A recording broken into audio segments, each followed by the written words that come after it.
म्हणून जरांगे दादाला मी सांगत होतो, दादा तुमच्यासारख्या प्रामाणिक माणसाला हे सरकार फसवायला लागले.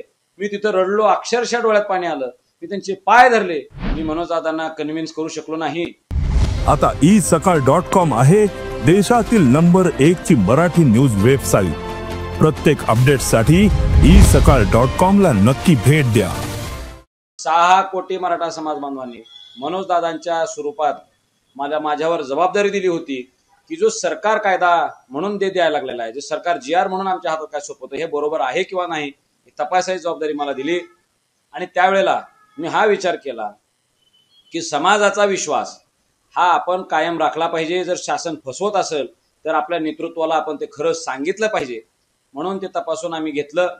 इतरही अभ्यासकांसोबत चर्चा केली आणि मी मनोज दादांच्याकडे गेलो की त्यांना सांगितलं की हे विखे साहेबांच्या नेतृत्वातील हे सगळं जे काही शिष्टमंडळ आहे हे आपल्याला फसवायला लागलेलं आहे. जो काही GR येणार आहे त्याची सुद्धा भाषा आपण दादा तपासून घेऊया. ह्याच्यामध्ये काहीतरी गडबड दिसते. आपण आत्ताच शांत पद्धतीने घेऊया, गडबड करायला नको. आणि म्हणून मी जर काही त्या वेळेला दादांना म्हणाला असतो की सरकारने केलेला GR अत्यंत योग्य आहे, तर येणारा काळ, येणाऱ्या पिढ्या आमच्या केदार घराण्याला माफ करू शकल्या नसत्या. कायदा कळलेला असताना सुद्धा लाखो तरुण मुंबईच्या रस्त्यावर होते. अनेक आत्महत्या इथल्या झाल्या, अनेकांचं बलिदान झालं. शेकडो हजारो मराठे इथं रस्त्यावर चिखलात पावसात पाण्यात झोपत होते.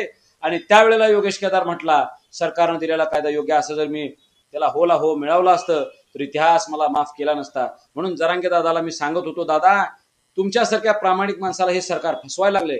मी तिथं रडलो, अक्षरशः डोळ्यात पाणी आलं. मी त्यांचे पाय धरले.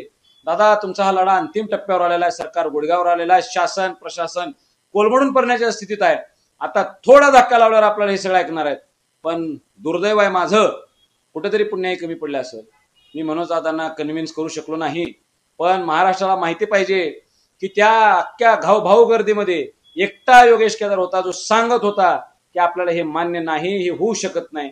मनोज दादा माझ्या तोंडून वधवून घ्यायचा प्रयत्न करत होते. तुला मान्य आहे ना तुम्हाला?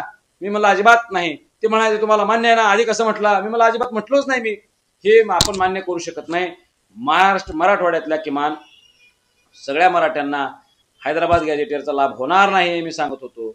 सातारा गॅजेटच्या बाबतीतलं आश्वासन आपल्याला मान्य होऊ शकत नाही हे मी सांगत होतो.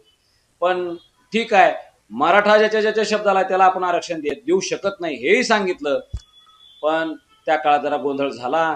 मनोज दादांनाही वाटलं की योगेश केदार असा कसा बोलला, माझ्या शब्दाच्या पुढे कसं काय बोलला, मी होय म्हणतोय सरकारला, मग योगेश केदार असं कसा बोलला असं दादांना वाटलं असेल. पण समाजाला सत्य सांगणं एक वकील म्हणून, कायद्याचा अभ्यास केलेला माणूस म्हणून मी सरकारला सांगणं माझं कर्तव्य होतं. मी ते कर्तव्य बजावलेलं आहे. हे महाराष्ट्राला कळावं, माझ्या बांधवांना कळावं, माझ्या येणाऱ्या पिढ्यांना कळावं म्हणून मी हा प्रयत्न केलेला आहे. तुमच्या माध्यमातून हा सगळ्या लोकांपर्यंत माझा मी संदेश पोहोचवत आहे. महाराष्ट्रातील सर्व बातम्यांचे विश्वासार्ह व्यासपीठ